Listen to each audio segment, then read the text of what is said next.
यो चाहिँ हाम्रो पापाको हाम्रा बुवाको विश्वको सबैभन्दा ठुलो फार्म हाउस मध्येको एक पर्छ कागती जियो म्याङ्गो भने अप यसलाई टिसिया चाहिँ हो क्या लिची फुल्यो ह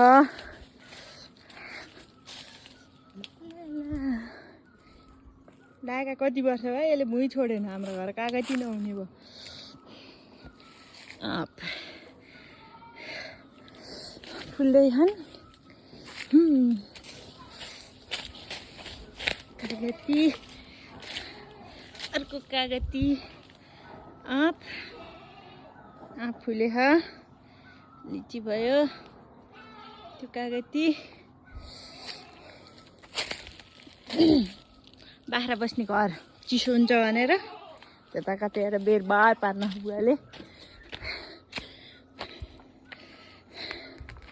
अनि फेरि हाम्रा लसुन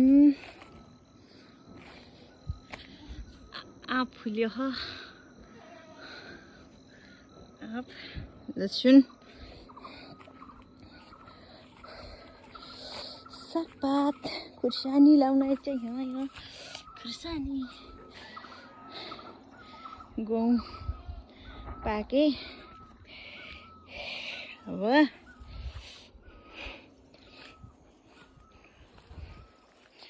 चाहिँ हाम्रो काँक्रो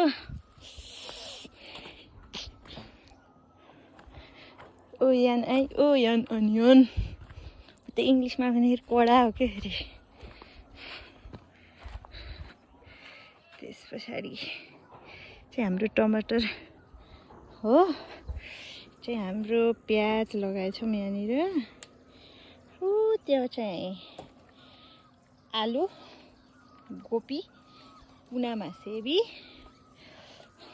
अनि फेरि मेथी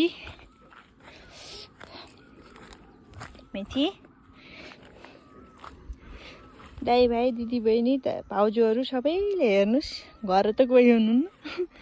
सबै बजारबाट हेर्नुहोस् अब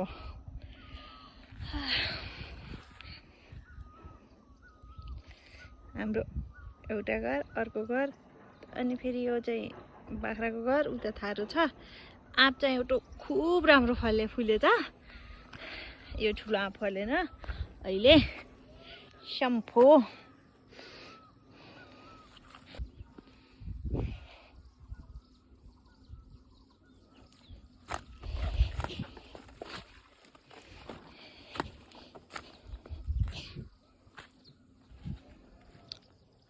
चाहिँ हाम्रो आलु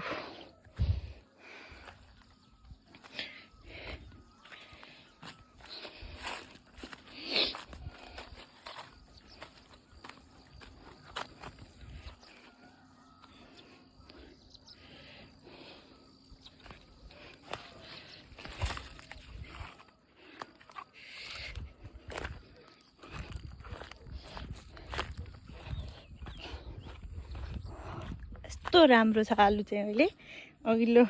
पटक चाहिँ यो भरिमा आलु लगाएको थियौँ उता पनि 11-12 हजारको आलुको बिउ टिपेस आलु ल्याएर 12 किलो नि फल्यो कि फलेन कुन्नी अहिले चाहिँ राम्रो छ अनि हाम्रो यो चाहिँ टनल भइहाल्यो टनल चाहिँ हावाले उडाइदियो हाइन्थ्यो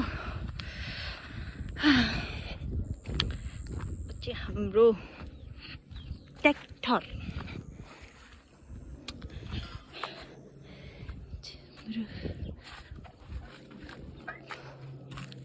पोखरी पानी हो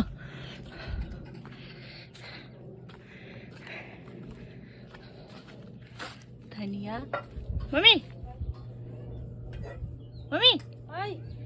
वाउ यो चाहिँ हाम्रो नयाँ घर बनाएको पनि अझै सिद्धै होइन यहाँ चाहिँ हामीले बोडी सेबी लगाऊँ हाम्रो यहाँ चाहिँ के छ भन्दाखेरि मिल समग्रमा यही नै हो हाम्रो घर